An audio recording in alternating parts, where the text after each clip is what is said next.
Welcome to this talk on the sustainability of extracting New Zealand's marine mineral resources.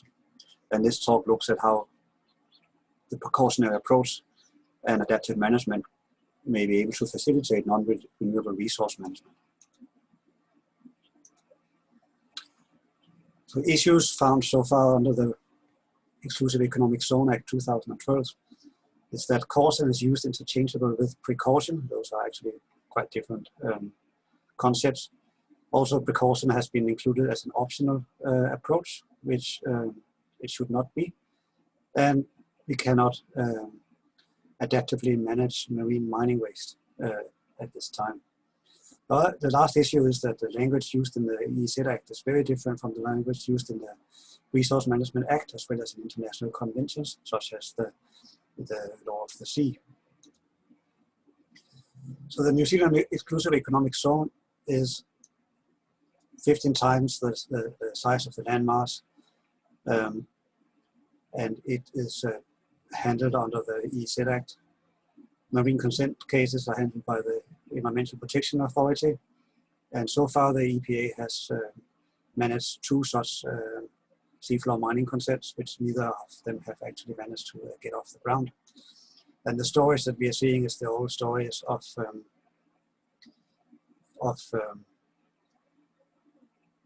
environmentalists proclaiming that the acts must be protecting everything and it's doing its jobs, while the like for example here at TTIL, that they're actually within the wording of the acts.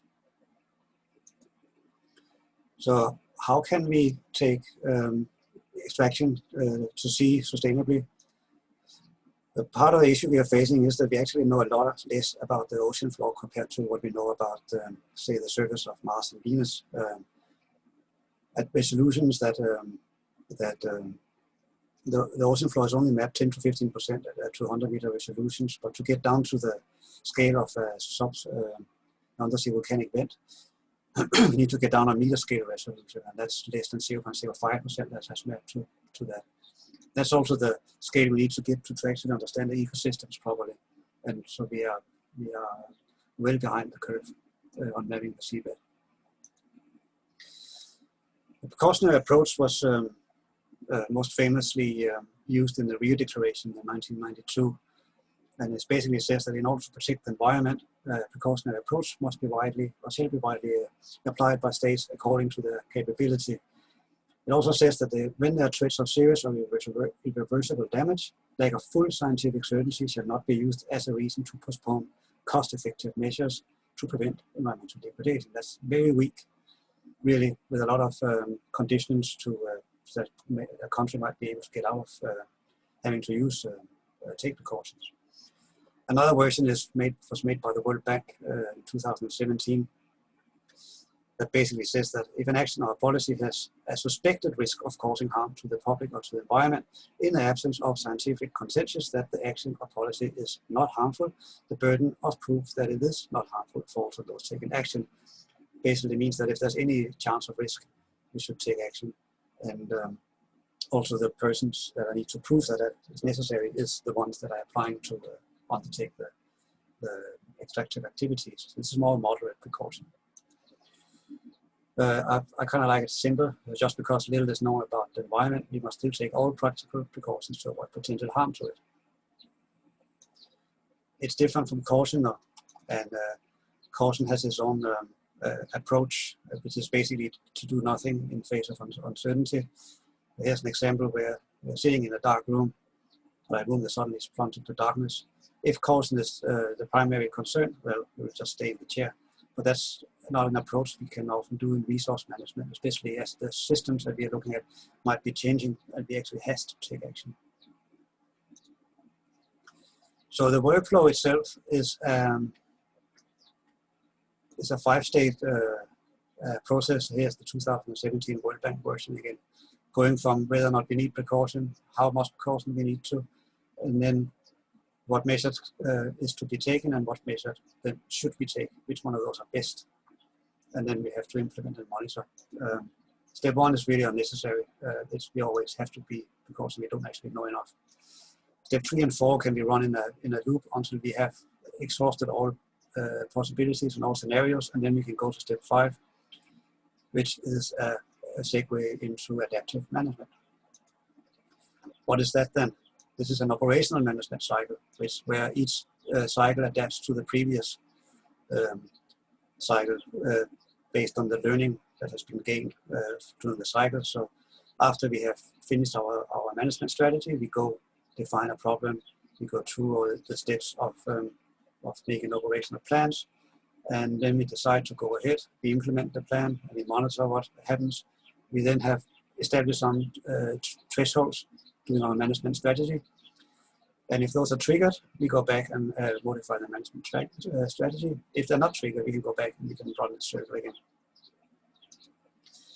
So this is based on the ecosystems management. And the whole idea is we don't actually understand these ecosystems very well, but they have thresholds we should not cross or they will collapse. We still have to learn about them. Also, we know that natural world, we don't understand it fully, and we are probably wrong about it, but we still have to act. But we can learn about that in the process.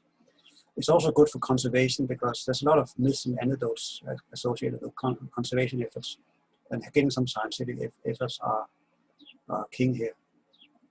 And then again, it actually gives us the data that we need as step 5 in our precautionary approach. So we connect this learning by doing to precaution through science. So mining and extractive industries, so how can they save us? Well, they are at very, there's also highly skilled, well-paid jobs. We have been mining in New Zealand as long as there's been people here. It's a very innovative technology-focused sector. It will diversify and thereby build resilience into regional economies, and it adds already at billions to the economy, at least 2 of those. The 2019 mineral strategy adds a few more things to that. Adds to well-being, nice sustainable word there. Adds to the low emissions green economy. It provides for growing population and energy, and also allow us to affordable and secure, to secure affordable resources in environmentally and socially responsible ways. But we have to do so at home, or we just add uncertain sustainable resources with large carbon footprints by transporting them from overseas. Mining is a relatively linear process seen from prospecting to rehabilitation, and it goes through a series of phases. At each of these phases, the scoping study, pre-feasibility, and so on, the projects can be abandoned. As we go through these steps, more knowledge is gained, more money is spent, and more stakeholder and shareholder engagement is happening. And because the project can fall over at each step, only one of 1,000 or less projects actually turn into a mine in the end. When it becomes a mine, though, the workflow itself is circular, a little bit like the adaptive management workflow. After deciding to mine, we go through a series of steps, including mining the ores, and as long as it fits with our ore model, and as long as the processes fits with what we got out of the grade control, we can sell the product to the market, and then we can go back, change our models, adjust our reserves, and go back to another cycle. But at either of these points, if it doesn't fit with our model, if we don't get our grade control confirmed, and if the project is starting to look uneconomic, we can stop it at any point. We can shut down and rehabilitate. Here's a couple of examples of projects. There are 2 projects so far in New Zealand. One is the Chatham Rock Phosphate project at the center of the Chatham Rise. This is phosphate primarily for the fertilizer and primarily for the home market. Up to 1.5 million tons a year for 35 years. To be mined in a little 30 square, in blocks, I think they're 10 square kilometers each, 3 of those a year. They got the mining license, but the marine consent was declined back in 2015. The reasons for that was there wasn't quite enough showing of them being able to adaptively manage the project, and the benthic protection area was considered to be, the purpose of that was considered to be undermined. They also said that economic benefits were overstated, but I guess that's more subjective perhaps. The real battleground for marine mining is the Trans-Tasman Resources iron sand project off the shore of Taranaki. This will be for overseas markets, shipped straight out after extraction at fairly shallow water, just at the edge of the territorial sea, and therefore overlapping almost Resource Management Act territory. It's supposed to generate quite a large plume, perhaps, which will smaller benches and reduce primary production. They first had the application declined fairly quickly in 2014, but had it approved again in 2017.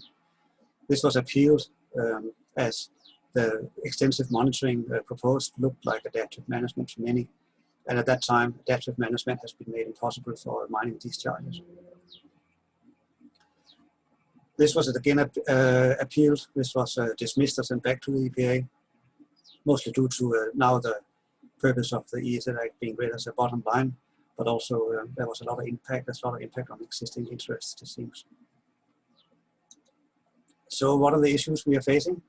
Well, the first issue we are facing is really that they're using precaution and caution interchangeably.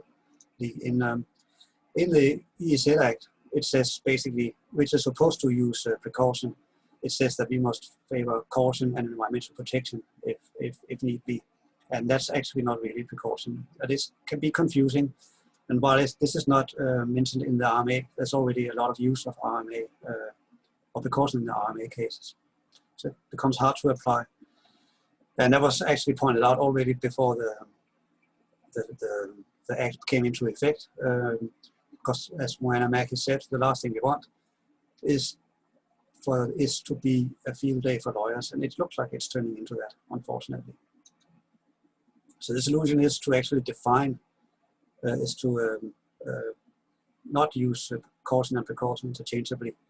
So precautionary approach is good for establishing plan. The caution should be applied when putting those plans in effect. And then we should probably define these terms in section 4 of the EEZ Act. Second issue is that precaution has been seen as an optional approach in the EEZ Act. But since the seafloor environment is poorly studied, we really should be always using caution. So that is the solution to that. Precaution is not an option.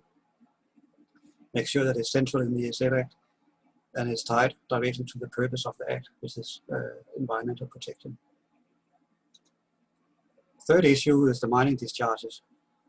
And basically saying that mining waste is a harmful substance, it's a discharge, and those cannot be adaptively managed. And the Act is very specific on this is mining discharges from ships might be giving the petroleum industry a way out. So this should be adaptively managed in possible, which means that the EEZ Act and the Maritime Transport Act must both be amended. Mining waste can still be toxic though, but that should probably be established before it's declared harmful on a case-by-case basis. And another problem in international convention, they consider most mining waste management dumping. Can it be dumping? Can it be discharges?